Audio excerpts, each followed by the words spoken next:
Hi guys, welcome back to my channel. My name is Carly and I like to make lifestyle kid videos. I guess I'm still trying to figure that out, but today's video is going to be a school supplies haul for my preschooler. We are going to start homeschooling this year. She is 4 years old. She turned 4 in July, so preschool.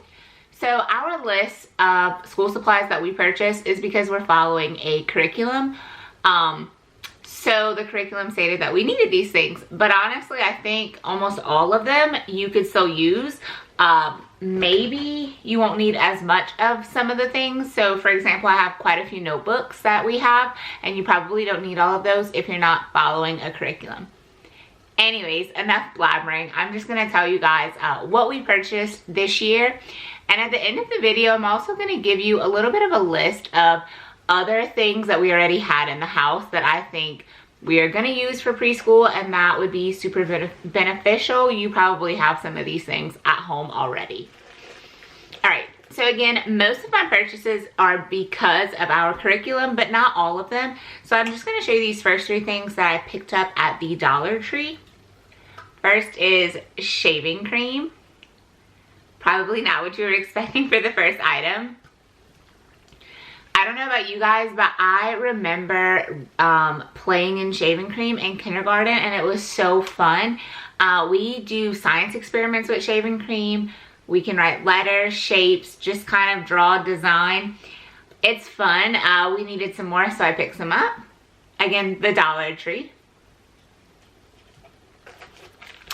These are die cut letters. We also have some of these already. I like to keep some more on hand. It's $1 for this pack. You get 86 pieces. They are a little thicker than regular paper, like a cardstock probably.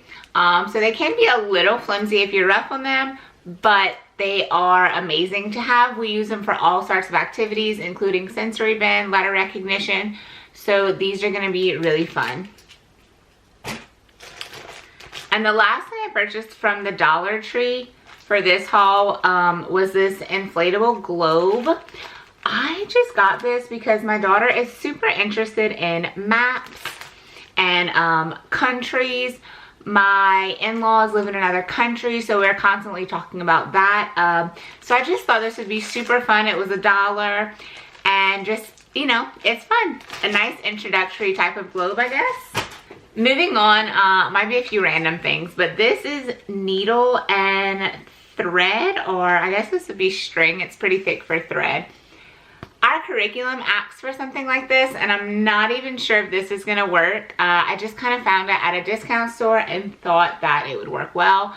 But yeah, needle and thread.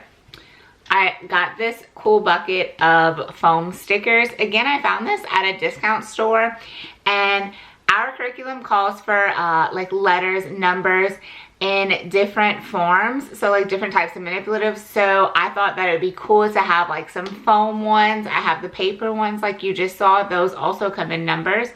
And I have a couple of others. So I just thought this was really cool. And they also have animals and shapes. You can use this for loads of things with children. Color sorting, shape sorting, letters, numbers, loads of things. Next up is 2 things of yarn. This was for the curriculum, so I'm not actually sure what we're using this for. But I love arts and crafts, all of the arts and crafts things. I ask for it all the time when people ask what to get my little girl for different holidays. I'm like, arts and craft stuff, whatever you can find, whatever you think, we'll use it. So honestly, even though I'm not sure what this is for, you can do so much with yarn. So, yarn. Watercolor paint is next. This is from Ooly.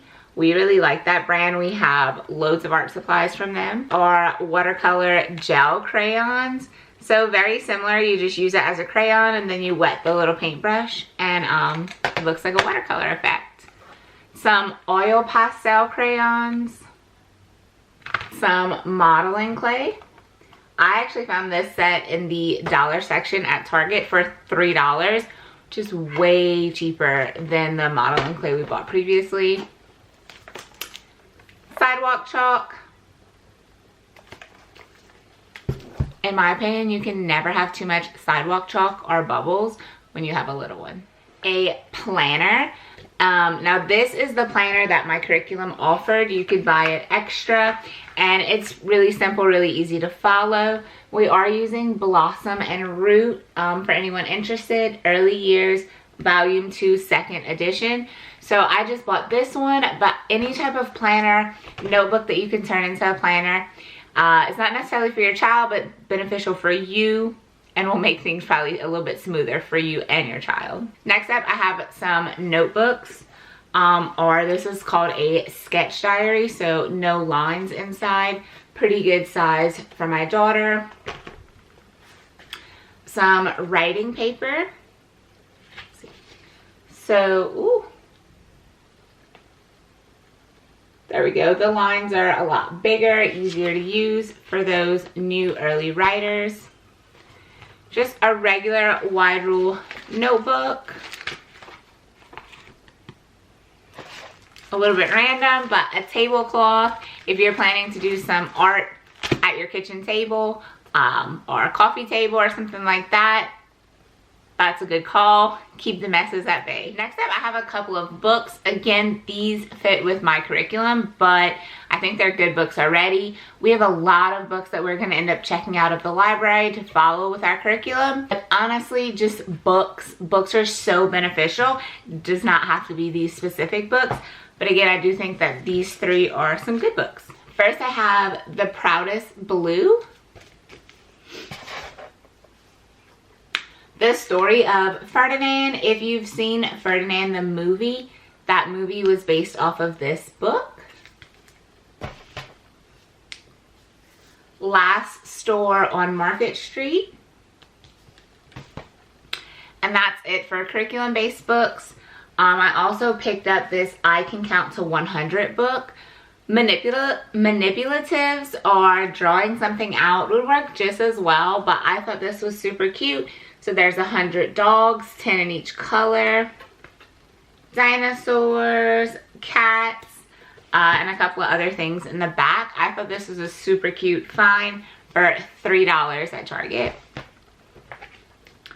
And then a workbook. So I actually am not the biggest fan of workbooks this early on, but it's a very simple one, and my little girl saw the Sesame Street characters and she seemed interested in it, so we'll try it. If it doesn't work, then it just doesn't work. But it's just an alphabet workbook, so you practice the alphabets, and then there is a quick little activity along the bottom. And the last thing that I purchased was this magnetic letters and numbers set. And it also came with a magnetic whiteboard. It also came with a magnetic whiteboard, dry erase markers, and then this is the box with the numbers.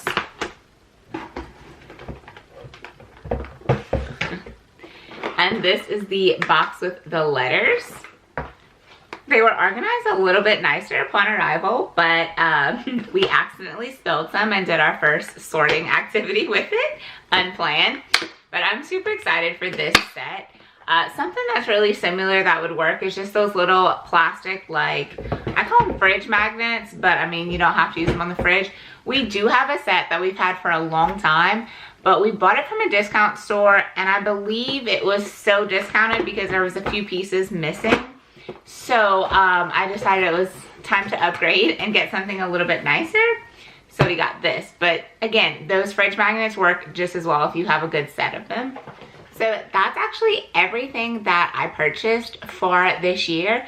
Like I said, we do have a lot of art supplies. I always ask for art supplies when people want gift recommendations. So I have a little bit of a list of things that I think would be beneficial, and I'm just gonna go ahead and kind of read that out to you guys. So first, I put an apron or a large shirt. That's for painting and art crafts, maybe even science experiments. Anything that might get a little crazy. You want to let your child explore and have fun without ruining their clothes. So like a big t-shirt or some kind of little art apron would be super useful.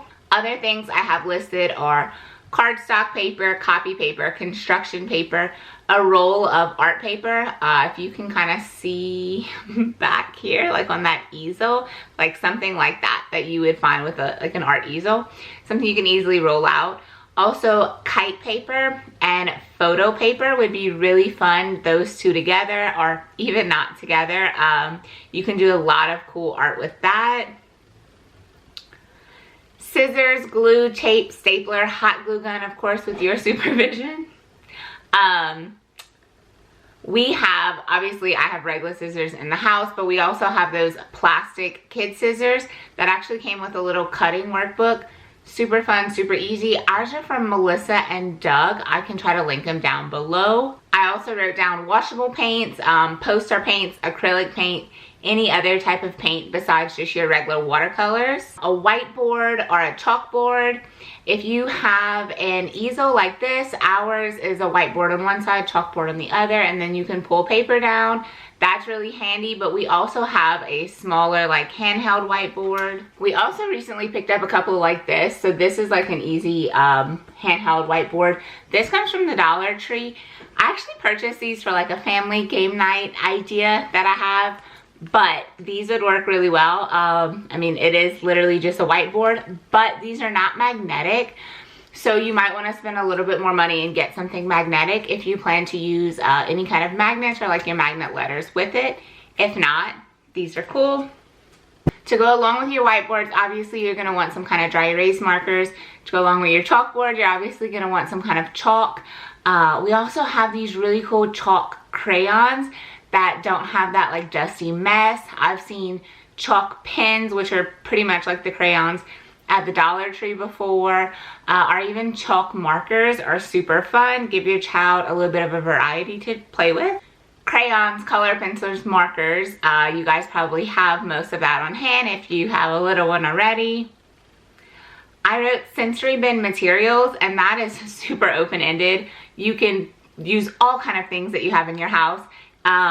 For the base of that, in some type of container, we have a really cool table from IKEA. There's all kind of cool sensory bin tables that you can find on like Amazon or anywhere else online. Michael's, I believe, has like pre-made sensory bins that you can buy, which is just literally a plastic container filled with different materials. On Etsy, you can find pre-made sensory bins. Basic materials would be like regular sand or kinetic sand, pebbles or like aquarium gravel, water beads, rice, pasta, shredded paper. And then we use loads of things from the kitchen, like measuring spoons, measuring cups, mixing spoons. I think we even have like a citrus squeezer for the water beads. Loads of things that you already have in your house. Alphabet and number poster, color, shape poster would be really beneficial. Some type of calendar, an interactive calendar would be really cool. And some type of little weather station. It could literally just be a couple of pictures of the weather. Look out the window or go outside with your child to do the weather in the morning. And the last thing I have is flashcards. I found flashcards at the Dollar Tree, at our local discount store. I'm pretty sure Walmart has them. You could print some out. You could design your own. Flashcards, you don't necessarily have to use them in that just repetitive way. You can do tons of things with flashcards. I almost forgot to mention this item. This is like loose parts. You can use these for counting, sorting, all types of things. My daughter uses them for ingredients when she's cooking. These are the Grappat loose parts, and we have a big variety of them. But for homeschooling, if you're just using them for like counting, sorting, things like that, you can use pasta, you can use beans. I wouldn't use rice, that's way too small, but like a lot of things you find in the kitchen you could probably use. Little marshmallows would probably be cool, pretzels. And again, like if you had pretzels and marshmallows, you can use that for sorting. So you don't necessarily have to go out and like buy these things, but something that you can use for sorting would be super beneficial. And the ones that we have are from Grappat, but Etsy has some that are super similar. I even think the craft stores have some of these blanks that you could buy and paint yourself. Some of them just look like little coins. I'm pretty sure you could find something like this at the craft store or on Amazon. All right, I'm running out of breath and I'm about to start babbling. Obviously that is Not all of the things you can use. There's tons of things that you probably have lying around your house that can be educational. And I mean, you know, there's loads of things out there, but this is just most of the things that we're gonna use for our preschool year. I'm sure this is not everything. If you think that there's something like major that's essential for preschool for you that I left out, leave a comment down below, let me know. Maybe I just forgot it, or maybe I'm just not even thinking about it yet. This is gonna be our first time homeschooling, so I don't know. I don't know how it's gonna go for us. I have all these amazing ideas in my head, obviously, but we have to try to see how it's gonna work for me and my daughter. I'm totally open to changing things along the way if it doesn't work out, and find something that works best for our family. So that's it, guys. I hope you enjoyed this video. If you did, please give it a big thumbs up, subscribe to this channel, and I hope to see you guys very soon.